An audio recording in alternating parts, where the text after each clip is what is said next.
Good evening. My name is Dr. Susan Feneck. I am the CEO and founder of Juvenile Justice Impact, and tonight we have back with us Erika Kimble, who is the anti-aging expert. She is a nurse practitioner and an incredible entrepreneur. We also have with us Rico Bozant, who's an entertainer and a professional boxer. And to my left, we have Tim Shea, who's a fitness enthusiast. So tonight thank you all for being here. Thank you for having us. And so tonight we're going to be talking about some issues that are surrounded around juvenile justice, justice in general, and imprisonment. Rico, tell us about yourself. So my story is, growing up, I didn't have a mother or father that was incarcerated. So I was always put in positions to where I would have to deal with legal issues like on my own because I didn't have parents there to help me out. And like I got kicked out of school in 6th grade and put in a detention center school, which I was in for like 3 years. And without parents in the parish I was from, you really don't have like people to help you and people to try to get you out of those situations. So it's like a spiral effect towards prison. Like every situation I was in, I would end up a step closer towards prison. And I just needed some guidance, and I hope to like shed some light on that situation so more people in that situation can get like better guidance throughout their life. And so how did you wind up in those situations? Just being in a neighborhood that was like a very project neighborhood, bad kids. My mother was a drug addict, my daddy was in prison all my life, so it was like second nature, like it wasn't foreign to me. You know, a lot of people hear that and be like, wow, but to me it was just like it was natural. The neighborhood I was in, everybody was on drugs, everybody was fighting, you know. So I just like kind of fell in alignment with that, and I really had to like break myself out of it, being incarcerated and reading books, you know. Is that how were you able to overcome that and become so successful as you are right now? Honestly, it was while I was incarcerated, I took that time to like read books like Think and Grow Rich, The Battlefield of the Mind, The Secret. And while reading those books, in the books they have a lot of steps like 1 through 100, make a goals list. And while I was incarcerated, I did all that and really started to plan when I got out, and it transformed my life. That's incredible. Like, I mean, how people get their message out. I mean, not many people would take the time to read those and actually apply them. Yeah, it was life-changing for me. And like, I was in detention centers and juvenile from like 14 to like 18, like maximum 3 years altogether. And then just it being so corrupt, the justice system in the parish I came from, it's like we would get double and quadruple the time that in other cities and states they would be giving people, especially amongst black males. It was the highest conviction rate in the world. So it was like getting time for crazy amounts of time for minuscule things, you know. So I just had to get away from that. Why do you feel, I mean, what do you think the reason was that you had the highest conviction rate in the world? I mean, that's a pretty heavy statement. The chief or like the officer that was over that parish, I think it was more so because he was racist, and he would even be on the news like singling out black people on the news like out loud. And the crazy thing is he's doing life in the feds right now for like child pornography, for soliciting, for having sex with the police that's working in the parish now. When they were kids, he sexually abused them, and it's all coming out now. And he's doing life in the feds. Jack Strain, the same guy who's running towards hormone replacement therapy and honing in on it. So silly. The guy's getting busted for sex trafficking kids. And there's hundreds of people that's doing like life sentences that should max be in there 10 years, you know? Yeah. Because of his sentence? Because of him. Yep. Well, if he was charged because of his own crimes, wouldn't they be reevaluated? And he got a bond. No, it's called retro, making it retro to all the people that got convicted. Yeah. They get their time dropped, and that didn't happen for nobody that's incarcerated. Crazy, huh? Yeah, and he was out on bond the entirety of quarantine, while other people like me and Rico didn't even get a bond. That's pretty ridiculous, you know. Yeah, it's crazy. So a person who's convicting people of crimes, committing crimes, and of the worst caliber. And the worst caliber crimes. Yeah. Like 6 police officers that's in the department in the jail that I was in came out and said he sexually abused them, and he hired them onto the police department, and like a lot of stuff is coming out about him now. I was in there with guys that had like their second possession marijuana charge. They had like 10 years flat, like crazy, yeah. Well, you both have had unfortunate experience. I just said that I can't even like comprehend that. I mean, here's a person who is incarcerating people is committing crimes himself. Extraordinary felonies. Destroying The worst felonies you could commit. the worst ones. And then how is it that he's not being held accountable? Oh, he is now. He Well, is I mean, The now. people that's Now, incarcerated, 10 right. years later, but why do you think it took so long? Because he was so powerful that everyone was intimidated to even say it happened because nobody was coming forward. So once people started coming forward, everybody else felt more comfortable to come forward about it. Right. Yeah. Yeah, I can The system down there was so corrupt. Like I went into a car when I was 16 with my brothers at the mall, and I took a book sack out, and it was supposed to be a simple burglary charge. They had blank CDs in the book sack and a pair of heels, and then they said it was theft over 1,000. Breaking and entering, nothing was broke. The door was open. Theft over 1,000, breaking and entering, and burglary, which was 3 felonies. And they turned my simple possession of marijuana, which is my first one, to a felony, which is supposed to be the second. And it was like, since I was 16, it was like, we're just going to throw it under the table. You're about to be 18. So when I got the possession of marijuana charge when I was 22, they brought all those charges back up, it was juvenile charges. It wasn't even supposed to be on my record. And charged me with 4 felonies and gave me 4 years.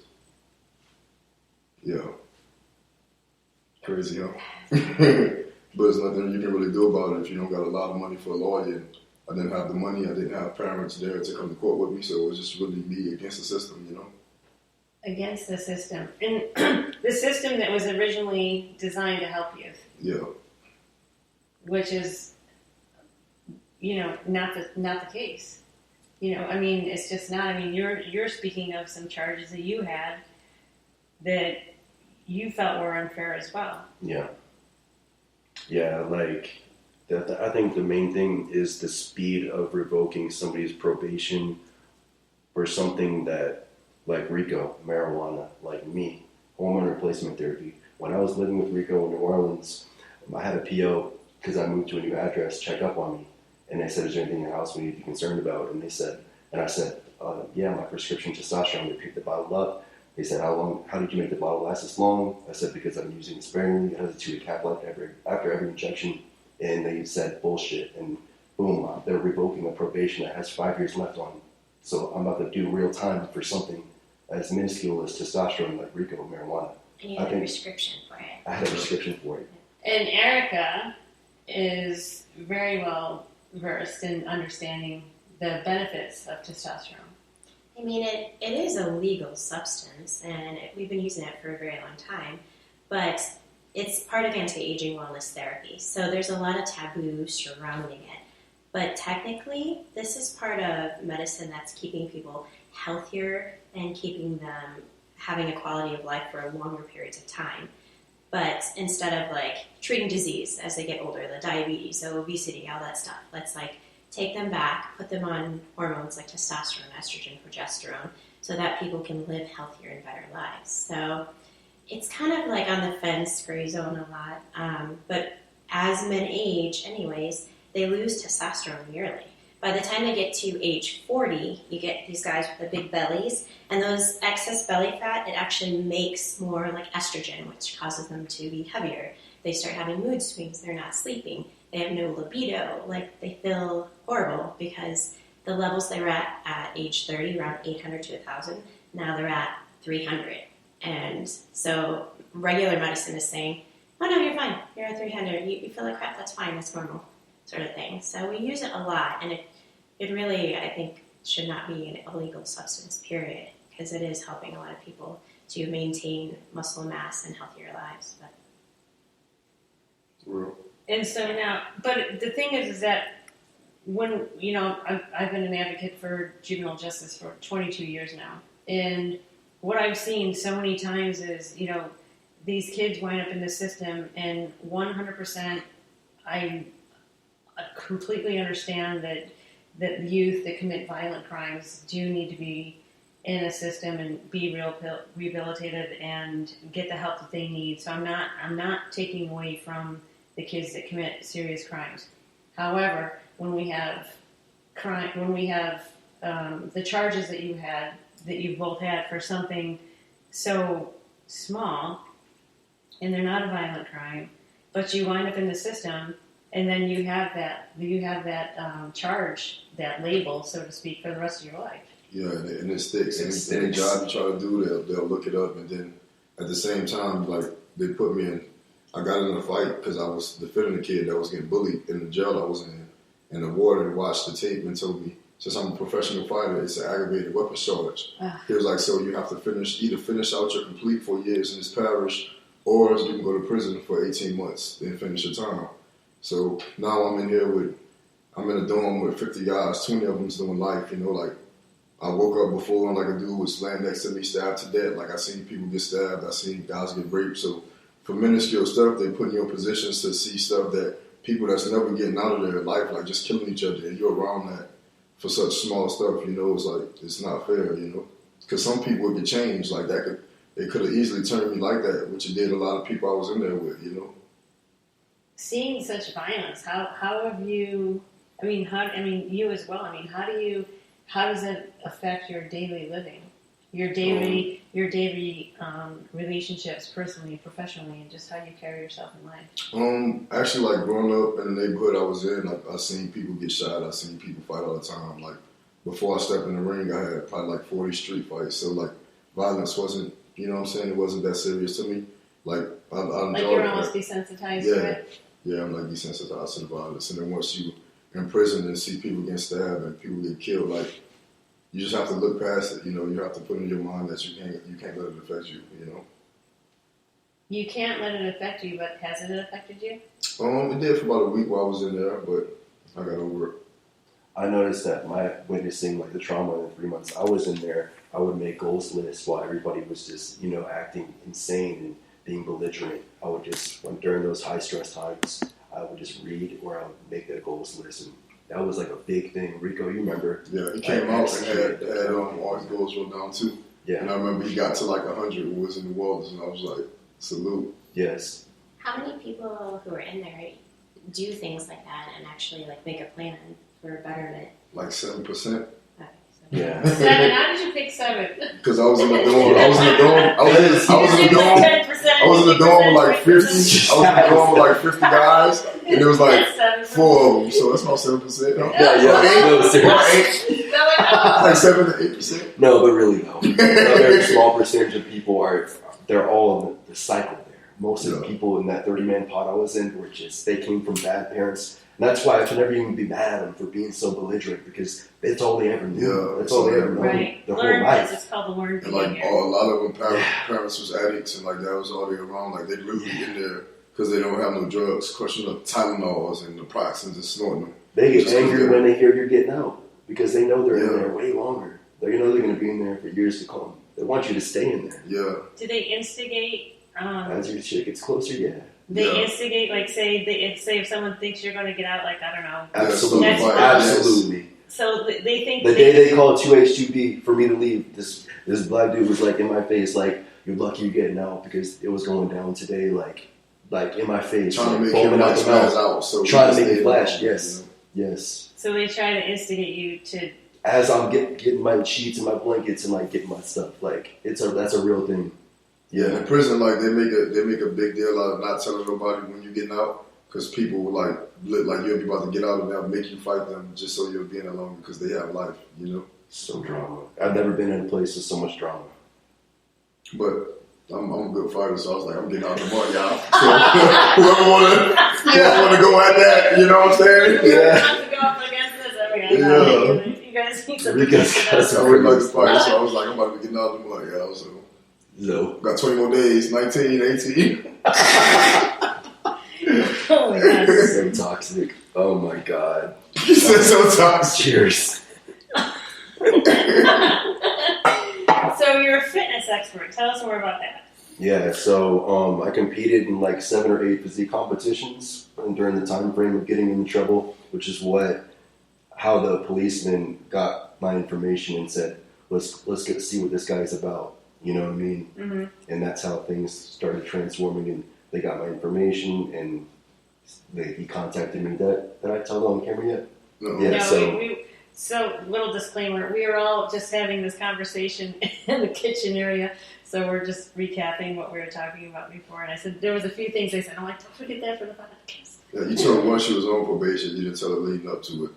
Yeah, leading up to it, basically they got my information about having the know-abouts with the anti-aging community and bodybuilding, and I had an undercover cop contact me saying his marriage is failing, he can't have sex with his wife, and if he could just I could sell him a couple of bottles, that everything would be good. And so I did, and then 7 months after that, I got 3 police officers at my parents' house. They built the case on them. Yeah, they built like it. 7 months constantly. They made sure they got particular 2 transactions out of me on wiretap before they came in on me 7 months later. So they're really strategic about something so minuscule. 7 months later? Yep.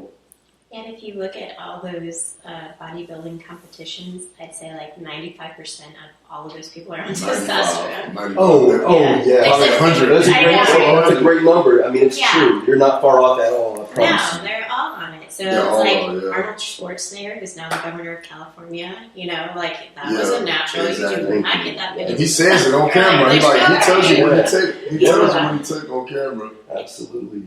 But it's legal or illegal? It is. It's legal without a prescription, but it's illegal without a prescription. And even for us as providers, like I can't prescribe it for bodybuilding purposes. I prescribe it to men who are going into andropause to like help them with the symptoms of andropause. But I couldn't give it to like a 30-year-old, 20-year-old who's like, I just want muscles and to be in this competition. So anyone who gets it that way, it's always going to be street. So andropause is like the menopause for women? Mm-hmm. Can you explain that? So, I mean, for men, their testosterone levels are getting lower. I've had some guys come in and they're like, I'm crying during the Notebook. And I'm like, Definitely need some testosterone. right? You're like, I forgot about that movie. So stuff like that. That's a She just says it. Yeah. Seriously, that's a real thing. Did you cry during the Notebook? No. He's like, I was on my tail. I've been on it. I watched the Notebook. I think it was about 10 years ago, but it's been a while. Oh my God. It is. Okay, so we got guys coming in, so they're crying at the Notebook. Or their wives are coming in and their wives are like, It's not working anymore. yeah, he needs to get this together. Please help him. Like, we have no sex life. Like, he has no sex drive, that sort of thing.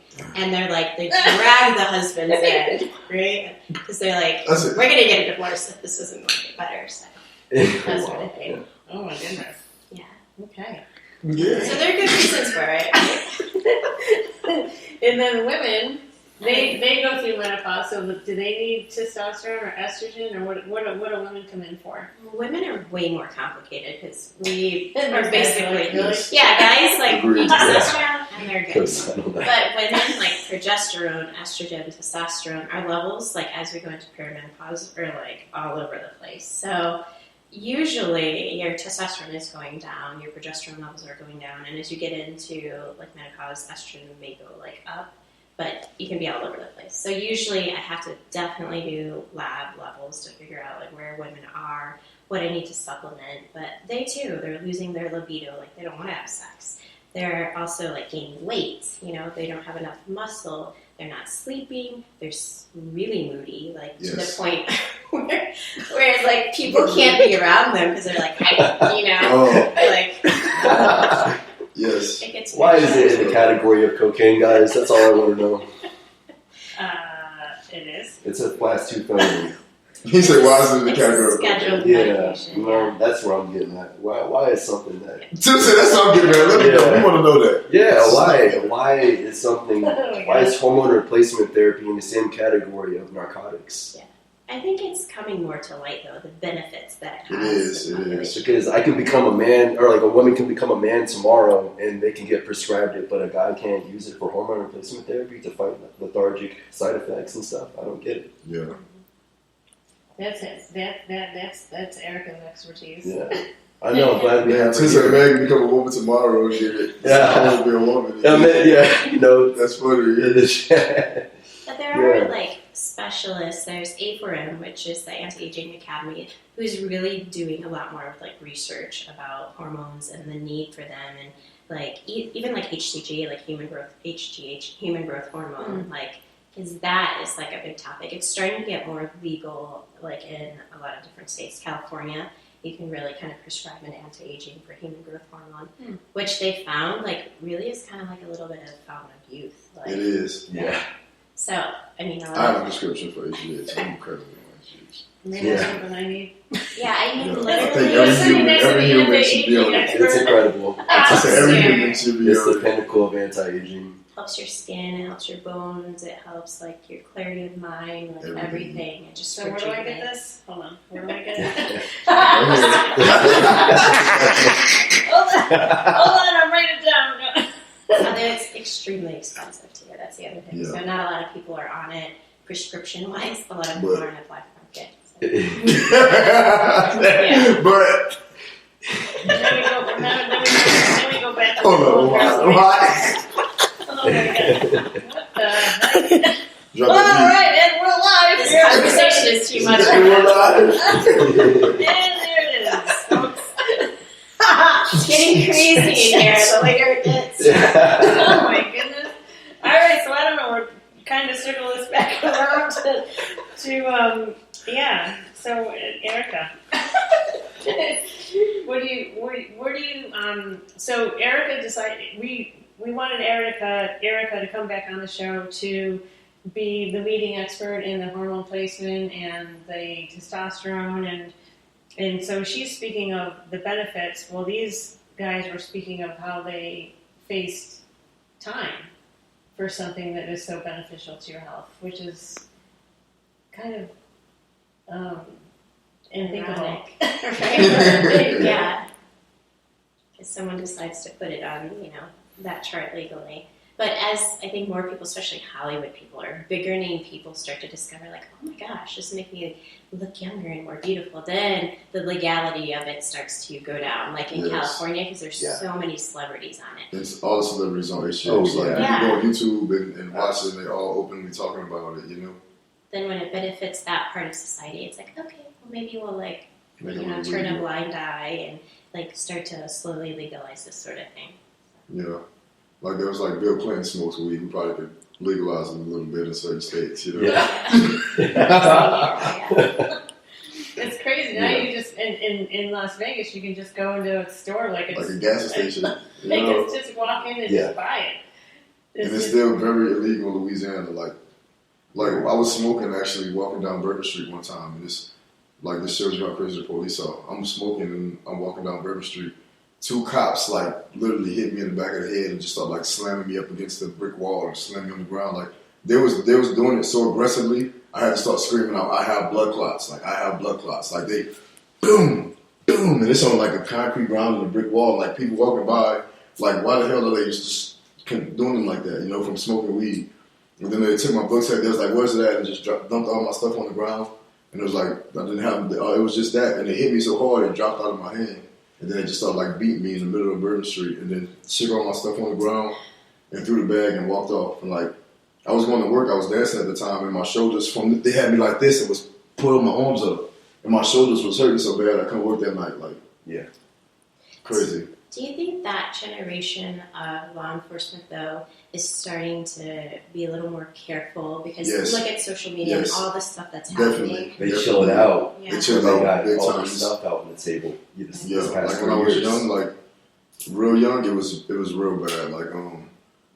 One time we was walking through a neighborhood, and it was me and my friend, and 2 police pulled us over, and after they talked to us for a little while, another police pulled up, and I was like, man, we've been here for 30 minutes. Can we go now? And he was like, well, you want to be a smart ass. I was like, y'all can't take us to jail for nothing. And my friend turned around and he spit on the sidewalk. And the cop picked him up off his feet and slammed him on the hood and was book him. And they put him in a police car. And he was like, you're not supposed to spit on the sidewalk from the police. They took him to jail because I said that. And they just pulled off and let me go. And his mom had to build him out the next day. It was like that when I was young, Yeah. And it was, my whole dream was just I was on probation and parole from 14 years old to 25. So when I was on probation, at age 14, and then I went to prison, and when I got out, they had me on parole. The month I got off of parole, I moved the next month to Las Vegas because it's just a cycle. And then my mom was like in jail before I turned 25 for like 20 years. My dad was in there for 20 years. So when the police see me, they're like, "Oh, Bozant, you're the homeless Bozant son. Book him." You know, like, oh my God. just Did you have anyone you could look up to, like a role model or a grandmother even? That I lived with my grandmother, but she just, you know, like, she couldn't know what to really, do. yeah, she didn't know what to do. Like, she couldn't control me. Like, it was just the streets, you know, pretty much. How did you, like what Erika was asking you, if you had any role models, what was it that actually, what was it within you, I guess, that brought you to being so successful? I Like, was how always, did you overcome? I mean, because if you, I mean, you had a criminogenic family. yeah, Criminogenic family means that the family has a lot of history in crime, and so you come from a criminogenic family, and coming from this challenging neighborhood and your family and the lack of support and the lack of guidance, everything. I mean, how did you get to be so successful today? I started fighting. I started fighting a lot in 6th grade. When I told you I got expelled and put in juvenile school, I got in 4 fights within like the first 9 weeks. I used to get picked on because I was like a pretty little kid and I couldn't go home and tell mom and tell dad, you know. So I just started fighting, and I got in like 50 fights between the age of like 12 and 16, and then my first day in high school, just getting out of the juvenile detention school after 3 years. A kid that knew me from Jumpstart, he was like, "Oh, look, Mr. Badass Rico Bozant here," and he slapped me on the back of my head hard. I didn't miss him, like, I went in on him for like 2 minutes. So I go to the office, and the principal was like, either you going to do juvenile life, which is 16 to 18, or you go to this National Guard Youth Challenge Program. It's a boot camp for 5 months. So while in this boot camp, it's 6 groups of 50 kids from all around Louisiana. That's just like trouble kids, and there's 2 Army soldiers, and you live on the military base for 5 months. And there was one of the sergeants that used to be there. I got in 11 fights while I was in that boot camp. And the day of graduation, he was like, "Bro, you'll be a great fighter. Like, if you don't, you're gonna end up in prison. You know, you're gonna end up dead or in prison for hurting somebody." So he connected me with a boxing coach, and I started training kids at the boxing gym, and then I started actively fighting. And then I was just real good at it, you know. So like I quickly earned respect in my city and in the parish we lived in, and just I ran with it, you know. That's incredible, because we also had the opportunity of speaking with Dewey, the Black Cobra Cooper. Yeah. And he spoke of similar experiences where he was just getting into so many fights, and then it was the best option for you. And then he realized that, hey, then he would go training. And he wanted to get training so he could be a better fighter on the streets, and then he winds up being a 5-time world champion kickboxer. That's how it happens, right? Yeah. So it's incredible how something unfortunate could actually turn out to be a positive, like yourself. I won't take none of it back. The detention centers, the prison time, I won't take none of it back because I won't be here today, you know. Yeah, it's incredible. Like, we all have a story. We all have a past. We all come from different upbringings, but those past lessons is what makes us who we are today. Exactly. I mean, if you can speak a little bit more about some of the challenges that you've had and how you overcame them. I mean, Reflection. I feel like we should have been recording in the kitchen, right? But we were I feel like talking about reflection is the best thing that you can get from that, because you can reflect on all the bullshit drama, the toxic people, the danger, and the scarcity of things that, like you said earlier, food and simple things. You can reflect on that throughout your life after. It'll change you completely forever. Not that I recommend people go through this type of shit that we went through, but honestly, it's the best thing that ever happened to me in a weird, fucked up way that I can't explain. You know what I mean? You have a strength that can't be like bought or made or learned in like a school. It's a different type of strength. Like it's resilient. Like after going through that, you can make it through anything. You know, like I remember being in prison and like looking through the gate at the grass, and it was like when I got out, I wasn't going home to no parents. I didn't have a car. I didn't have a house. Like I'm going to nothing. Like before I read this book, so I was like, I'm gonna be back in here, you know, because it's just a life cycle of my family, my life, you know. And now I'm way past what I had on my list. at like number 100. You know what I'm saying? Like way past. You know, so like I feel like it's needed for some people. Not needed, but if you could use that time to invest your mind in the right things, you could turn your life around. You know. And kind of taking the leap too, right? To like move to Vegas and just start fresh. And everybody's like, "Don't do that. Vegas is going to eat you up." Like people were telling us that. Like people kept telling me Rico that. It's how small-minded people were where we were from. They were just so like you can't make you're a big fish in a small pond. It's like the guys that would want to get into a fight before you get out of prison. Yeah. Right. Exactly. Yeah. Oh yeah. But just people like friends, like people that you would think supporters that we with every day, you know, and they just saying that because they're not going. They're still going to be here in this, you know. And they like you think you're gonna go to Vegas and be who you are here. You're not. You're a big fish for a small pond. It's gonna eat us like I'm thriving here. You know, I'm like past my lives there. Both of us, our lives have changed dramatically since we stepped outside our comfort zone past those levels that we went through in New Orleans and came here. That's incredible, and it's amazing that they even had those books in prison. Yes. Right. They have them sent to you on the commissary list. Yeah. That's incredible. I mean, because I always feel like a book finds you. Yeah. Right. Look, this is a crazy story. Don't you feel like that? Like I always feel like a book finds you. Like, everything in life happens for a reason. Like, and those books found you. Yeah. Because the universe felt you needed them, and you read them, and here you are. It was the crazy story. The first book I read, because I was like, it was like my second weekend. I was like, man, I'm not reading no books. And my she was in prison for like 6 years up until the point I went in, and she wrote me a letter. And it was a long letter. Like I was just mad. I didn't really like my mom and dad because they weren't there. So I'm reading the letter, and she's like, Rico, I want you to read this book called The Battlefield of the Mind by Joyce Myers. And I remember I balled up the letter and just dropped it. And then like 5 minutes later, they come in and give everybody their food. But when they leave, there's this kid. He's not a kid, but he was like a young dude in there. And 3 guys go up to him and just taking his stuff. Like $20 in there is a lot. So like 2 dudes take like $60 worth of stuff, and the last guy's taking something. And there's 50 guys on the dorm, and he looks up and he like, one of y'all want to do something? So I'm looking at my shoes, and the guys next to me like, Rico, don't get involved in that. And I'm like, man, that kid just came over here, was like trying to help me out. I'm just sitting here. So I stood up, and then the dude came over me with a set. Like I kicked him, and I split his lip like this. From the inside to the bottom, it was split, and we fought for like 30 more seconds, so I split him here.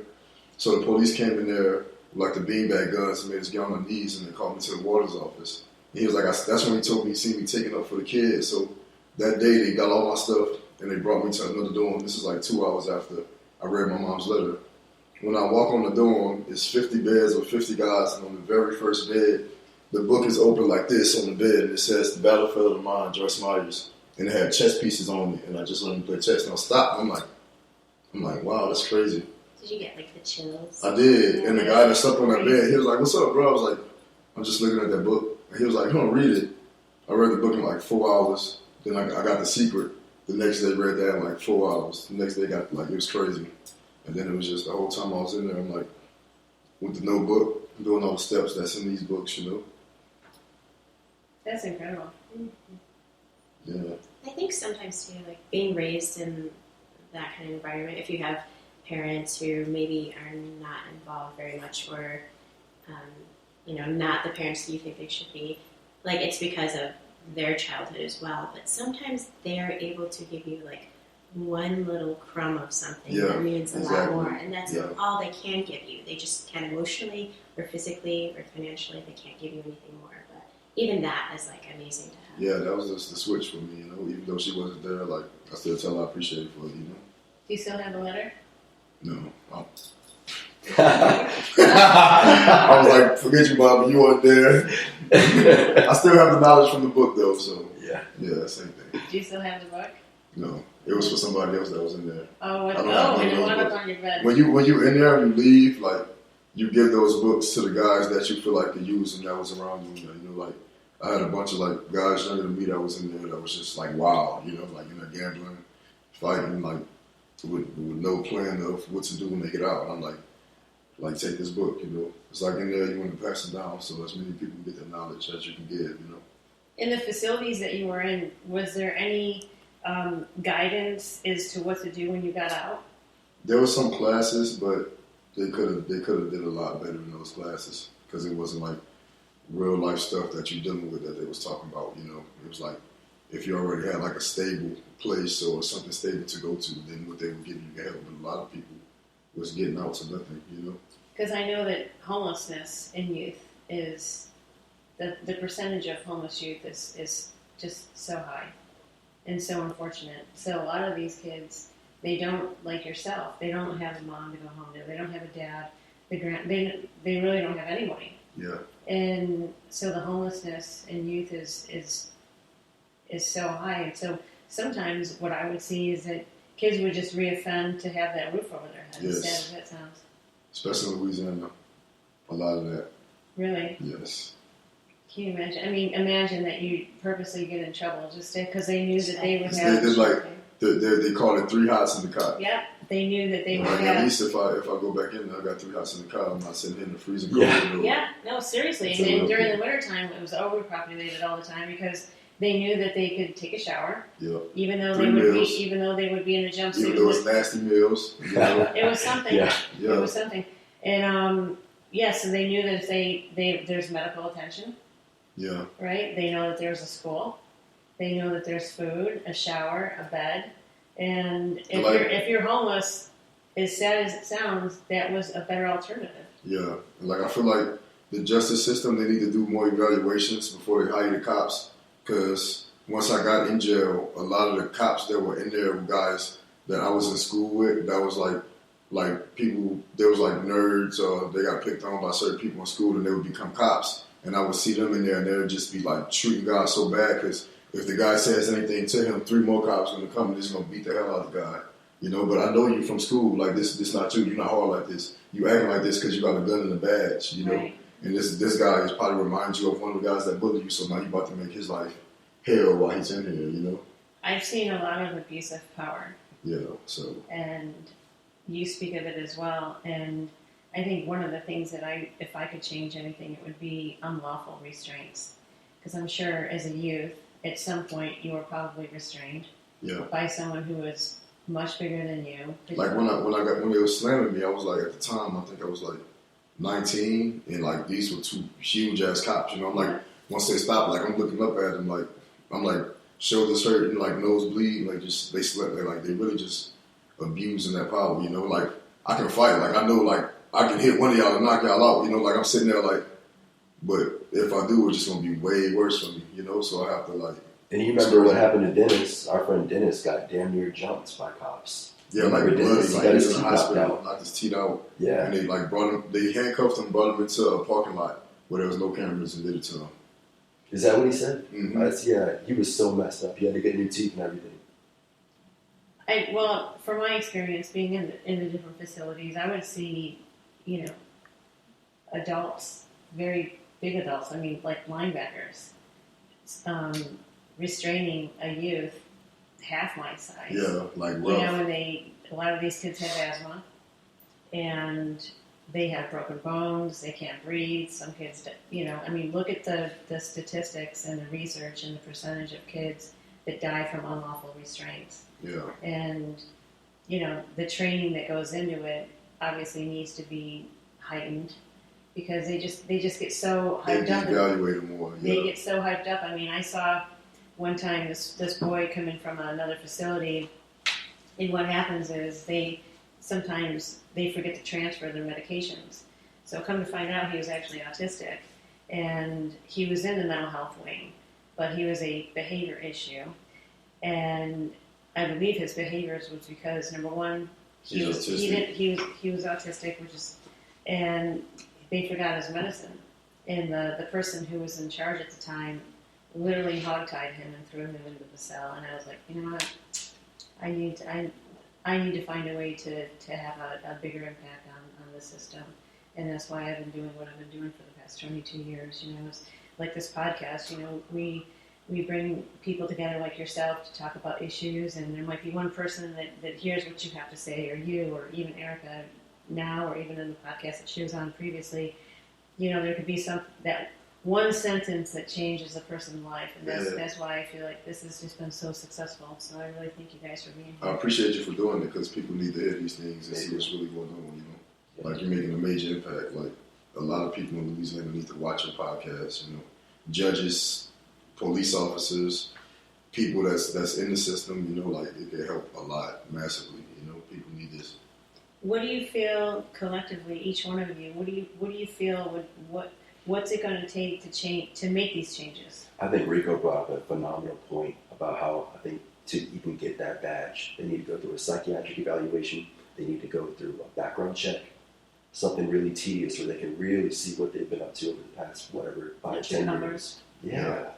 Because they're the cops I've seen and how they act that control these pods are statistically like all like belligerent and fast to slam you to the ground or whatever. No matter what, like they're just fast to do reckless stuff, you know. Yeah, and then you'll see they high school pictures or their junior high pictures and like, oh, he was definitely like a nerd or someone. He wasn't that tough guy that he is in this prison. You know what I'm saying? Like, yeah, just doing that because he never had that type of authority. He never had respect. So they feel that doing that will get them the respect that they wanted or should have had when they were younger. You know. So I feel like putting people in power and law enforcement that are reputable and respectable and not on the power trip is going to be the biggest difference. I think in medicine, we're like required to have an ethics and like culture class before we like working with patients. Like, I definitely think people in law enforcement should be in that because you have to kind of learn about what neighborhoods these kids are coming from, like what they're going through, and have some sort of like empathy for the kids and mentorship more like versus like brutality. Like, how can you maybe change some of these children's lives and, you know, understanding that concept and learning about it. There's so much violence in these places. Oh man, And crazy. yes, they're making thousands of dollars. It's so violent. It is so violent. I mean, and I just remember, you know, I accidentally, you know, someone was like, hey, I was asking my friends, like, what should I write my doctoral dissertation on? Because I literally went from high school to my doctorate. So I was just like, whatever you guys want me to write about. Was there anything you want to know about? Anything you want to know about? Yeah. And then one of my friends was like, why don't you write about these kids that get in trouble? It really seems to bother you. Because I thought I was going to use my 2 business degrees and my master's and my doctorate to do like corporate counseling. Detention facilities and juvenile justice was just not on the radar because I just didn't really quite honestly know about it. Yeah. And then, so I wrote my doctoral dissertation on at-risk youth and used the Youth Risk Behavior Survey, which measures fighting, weapons, you know, all of those high-risk behaviors.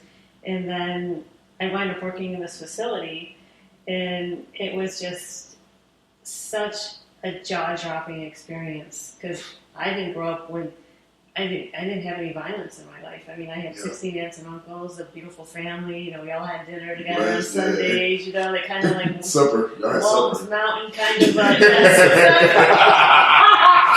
You know, we all kind of grew up like this Walton's Mountain kind of life. You know, so when I got into these facilities and there was all this screaming and yelling and restraints, and I was like, oh my God, where am I? And those kids have been dealing with that their whole life. Yeah, but at that moment, I just realized that, you know, my wholesome upbringing gave me the nurturing quality to help these youth, you know, because I was so scared. I was like, you know, oh my God, where am I? And I just knew at that moment that was going to be the rest of my life. And I really wouldn't change a thing about it, you know, and it's just the facilities and what I learned from, you know, the physical, mental, emotional, scholastic, pharmaceutical, all the abuse that happens in these facilities. I mean, I know that they're making strides and they're making changes, but it's just not enough right now. Yeah, the cycle is still happening to this day. I feel like people aren't really recovering because they keep you a felon for the next 10 years, it feels like. Right. Yeah. Right? And they can get it expunged, you know? You can't. It's ridiculous. Sometimes Yeah, like we can't, like we thrive in the jobs that we do, but like trying to get a job in the casino, like as soon as you do an application, they're like, you got all these felonies, like you can't work here or like. And this is after jumping through the hoops that were mandated by the judge during our 5-year periods of probation. So we jumped through the hoops. We finished probation with shooting stars, but then we got somebody telling us at a casino living in Vegas, oh, we can still see it if we did. Like any kind of non so it's like, if you're a bank robber, what are you gonna go? What are you gonna do? You know? Right. We're gonna go back to robbing banks. If you're a drug dealer, what are you gonna do? You're gonna go back to dealing drugs because they set you up. So you can't even get a job. Yeah. You know? so they set you up, and you're almost like excluded. Yeah. And there's like no room for forgiveness, I guess. Right? Yeah. So you make a mistake all these years ago. You turn your life around, obviously, clearly. Look at what you're all doing. But you're still held accountable for something you did back when your mindset was complete opposite of what it is right now. Yeah. They won't hire you on this job paying $13,000 an hour because charges you got 7 years ago, you know. And it leads you to the question, what's the point of probation and jumping through the hoops that were mandated by the judge to show good behavior and not your recovery? What's the point of it then? If you complete it and they can still see it. Yeah, so you complete what they wanted successfully. Yes. And you're already in jail in the worst place ever. They take you out of jail and they got this person that pops up at your house every month, like, so what you doing? What's going on? You're in this cup. Let me walk around and check your house. You know what I'm saying? Yeah. For 2 years straight. Yeah. And then you do everything perfect and get off, and then no, you can't get this apartment because you got felonies. You can't get this job because you got felonies. Can you imagine? You can't be, you know. What those Like statistics the houses and the apartments we couldn't have gotten unless we had somebody like sign on the lease with us or have them get the spot, add us to the lease, and then they drop off. Like It's like a sugar mama.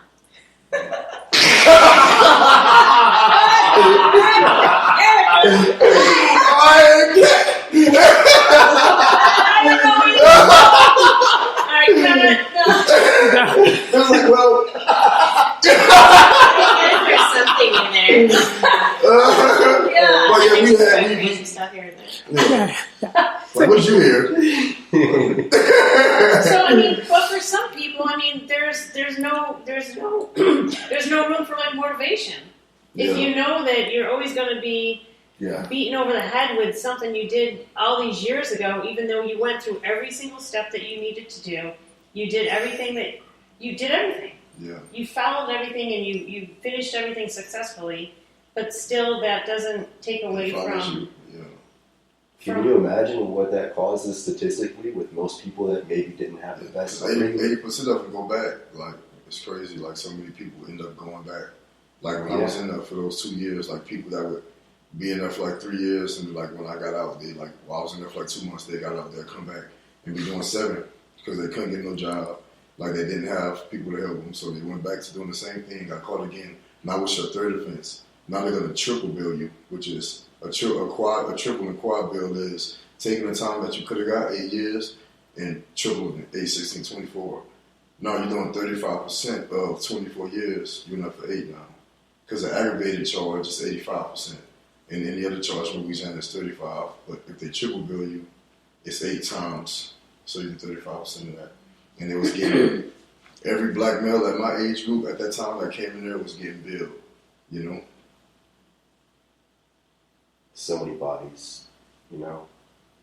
And it was talented people. Like, I was in there with, like, dudes that could tattoo, like, a DVD cover on somebody's back. People that could sing like no other, that could rap and sound like Snoop Dogg, Tupac, T.I., all within one rap. And then sound like themselves. And, like, 25 years, like, that talent's never going to get seen. Like, so talented, you think if there was, like, a rich producer out here that knew they was in there, they would put up $5 million for attorneys to get them out because they know they're going to get their money back. Wow. Carcasses of pure talent being wasted. It's crazy. So maybe there needs to be more of, like, education and trade training in there. Like a plan for after. Yeah. Aftercare. Yeah.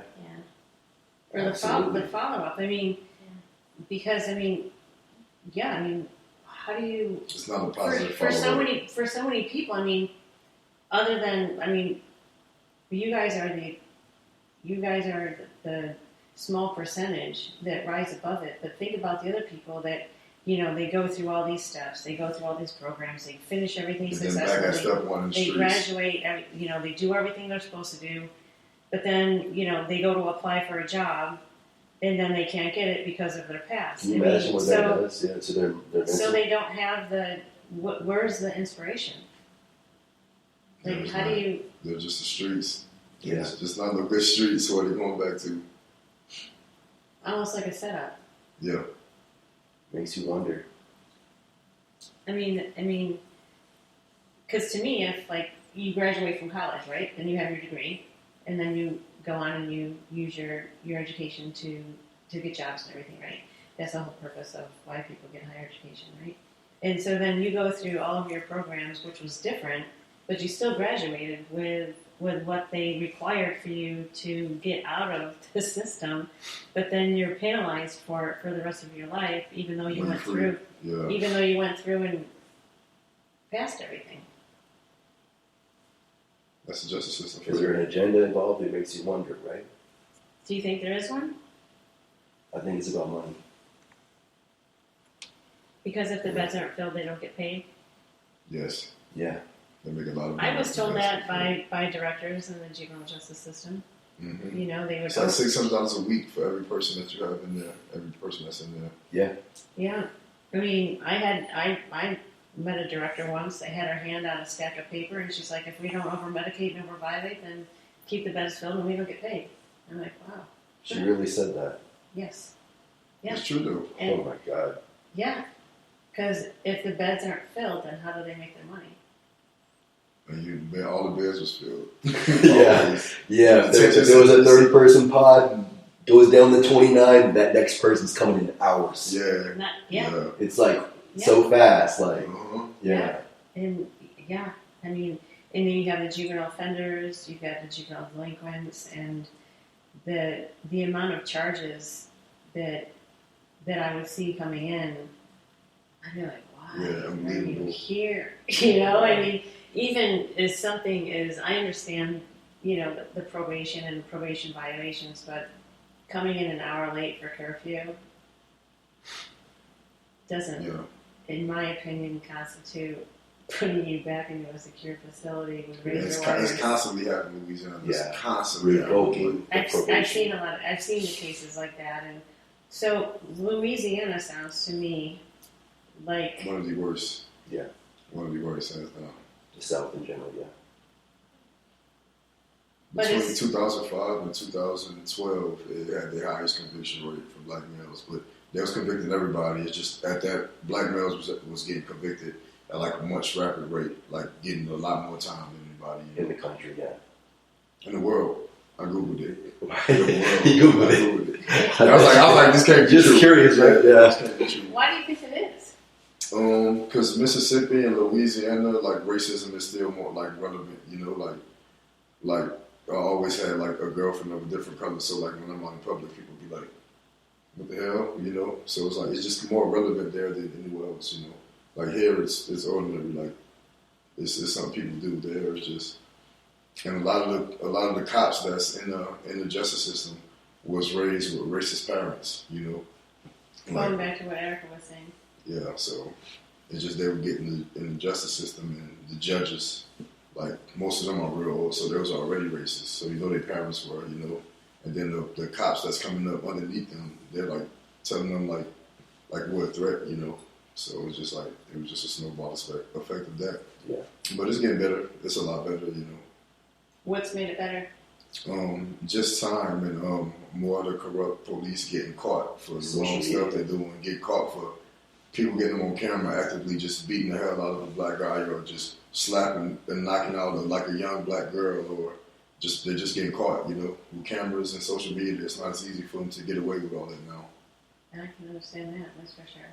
I mean, Eric and I, we were talking about how, you know, someone's always watching you, right? We were talking about that. We were having that conversation that, you know, someone's always watching you. Always. And now, I was in New Orleans 2 days ago, and there was there was two cops roughing up a dude on the corner, like aggressively. And I'm just sitting in the car, I'm on FaceTime with somebody. I'm like, look at this shit. I'm like, this is New Orleans all the time. And like they're like from here to the wall, and I'm just like, did they see you? You never see that here as much. Yeah, you never see it. But did they see you? No, they was just so into what they was doing, they didn't even see me. What did you do with it? I was on FaceTime with Jen actually, and I was like, I always tell her about how bad it is, and I had it aimed at her, and she was like, "Are you really doing that?" I'm like, "Yeah, right here from the Starbucks on Canal Street." And it was a homeless guy. Man, but I feel like Vegas is a lot more of a bigger conglomerate of mixed cultures and Yes. races and religions. Like when you come here, like West Coast more in general versus like South or like Midwest. yeah, it's the South, like pretty much. They don't like that. Yeah. Most of anywhere else. Although New Orleans is like, you have the Creole. Like, people were, like, mixing forever in there. Yeah, So exactly. it Like, they doesn't- said it. yeah, it's like they've been mixing forever, so. But it wasn't New Orleans. It's like the parish we was in, it was like 30 minutes outside New Orleans. It was called St. Timothy Parish, which was the highest conviction rate in the world. So New Orleans was like In the separate. world. Yeah, In the world. In the world. In the world. Not in the city or the state or the country, in the world. Oh my God! It's just so hard to comprehend in this day and age. Yeah, like every time my mom and dad get out, they're back like another 8 years, 7 years. It was like Which from when I was conveniently, 4 to 24. right. Which conveniently, where Jack Strain was the shot caller of particular convictions against people. Who is the guy we referred to earlier who got in trouble for all right. the Like child molestation? 24 like child molesting charges, like so all stuff on his computer, like Yeah. rape charges, like all kind of. He was the Multiple. superintendent, like he Yeah. was the top head. Give this person life. Give this person like, yeah. Yeah. It's crazy how it all played out. And he's about to be doing like 3 life sentences. You know, Isn't that something? the person that was giving all these people all the time. I wonder. I always wonder, like, if those people were ever to meet him. You know, that's what I'm saying. He's definitely not going to be in that jail. They're going to have him in protective custody in the federal prison. Yeah. Don't As soon drop as- the soap. Yeah, as soon as he steps on as soon as he's in the holding tank, it's over. Oh, with. yeah. It's over with in the tank itself Yeah. before he As even soon as goes. Yeah. Before he even gets to the back, they're going to have him. Yeah. Unbelievable. But lucky for us, we escaped that because we had sugar moms. Yeah. Being in the entertainment industry, we managed to escape that Oh, my lifestyle. They're healthy. We appreciate y'all. We Thank appreciate y'all, all of y'all Yeah. that helped us make it to this point. We got y'all back. Thank you. Oh my God. I want to shout out Jennifer Tyler. Every Jennifer Tyler, Stacy, all y'all together. We got y'all. We got you. We got y'all. We made it. Oh, look at the pillow drop and everything. Oh my goodness. All the time, but his investment was worth it. Yeah. What was the biggest lesson? What, for the both of you, having gone through everything that you have, what were like the top 2 or 3 lessons that you're taking with you for the rest of your life? Sure, I got to think on that one for a second. I think it triggers this type of fight or flight type emotion inside you from all this shit and drama and toxic people. That it's just a breath of fresh air. Just be around positive people like you guys out here out west and stuff, where you always have that to reflect on. You just appreciate good people more, genuine people that are on the same path as you. You connect with those people better than somebody who maybe didn't go through this particular thing. Right. No, because when we all met at the Yeah, we hit it off. It was great. at the fashion show, I mean, it was just like almost immediately you're like, oh, I was incarcerated and this and this and that and da, da, da, and you were talking about your experiences, and I was like, oh my goodness, I was just like, we have to, definitely talk about it because, like I said, the whole point of this is for people to listen and learn, learn, and be motivated and inspired, and even Erika, when she was on previously the previous podcast, she was talking about her upbringing and the challenges that she faced and how she overcame them and how she had her education and every odd against her, kind of like you guys. Straight up. But you just figure out a way to overcome and you figure out a way to overcome and become. Yeah. That's so real. I love that. You go through everything you go through. Yeah. And, we all have a story and we've all had our challenges, enough challenges that we've been faced with and just life in general, and we're here to talk about it and just make an impact on people in our lives. And what a lot of people don't know is that Vegas is really a small community. I know. It really is. People think Vegas, and they see the movie The Hangover, right? Yeah. No, right? It be like that sometimes, though. Right? It be like that sometimes. Some Friday and Saturday nights it be a little hangover, but overall. No, but I'm just saying, Yeah. like people who aren't from here or come here I think long that's enough, what it is, yeah. they just they see the craziness of just like that movie. We just really have such an incredible community. We really do, and I can't say enough about the people that have come together, not only in these podcasts, but other workshops that we've done, juvenile justice. Erika's been The events, the charity events, the workshops, everything that we're doing, and everyone that comes together. I mean, we really do have such a very special and unique community, and I can't say enough about it. I'm proud to be here. I'm proud to have people like you in my life, and we're here to all make a difference. And it's just been a dream come true to be able to have people like you in our lives to make the difference. Real. We learn from each other. Yeah. Yeah. I mean, we all have, we all come from completely different backgrounds, but at the end of the day, we have similar interests that we're all supporting and trying to help other people. There might be that one person that hears your story and be like, wow, it might save someone from hurting themselves or hurting someone else. Exactly, yeah. That's real. So, we were much more talkative in the kitchen. I think we should just have the microphone over there, but... I know. You're right? I know. You got me talking, but let's get me talking. Not to stop. But no, this has been great. I thank you guys so much for being here. If you would like to tell everyone how they can find you, reach you, contact you, email you, call you, where to find you. Y'all can contact me on Facebook at Rico Bozant or Instagram at Rico Bozant _1. And y'all can also watch my videos and my fights. I make motivational videos, inspirational videos on YouTube at Rico Bozant. Y'all tune in. You can catch me on Instagram under Shea and Facebook under Tim Shea. And you can reach Juvenile Justice Impact at 888-JJI-0010, or you can always send us an email at juvenilejusticeimpact@gmail.com. You can see our website at www.impactjji.com. And Erika, the entrepreneur, the youth expert, anti-aging expert. Yeah. So I'm on Instagram at anti-aging expert _ERIKANP, and also under a beautiful life _ERIKANP. And you can also find more about what I'm doing on www.theparacellcompanies.com. And her products are incredible. And we all look so young because we're all clients of ours now. Yes. And y'all can follow me on MySpace at... follow me on MySpace. Anyway, thank you guys. Thank you so much. Thank you so much for being here. Thank you.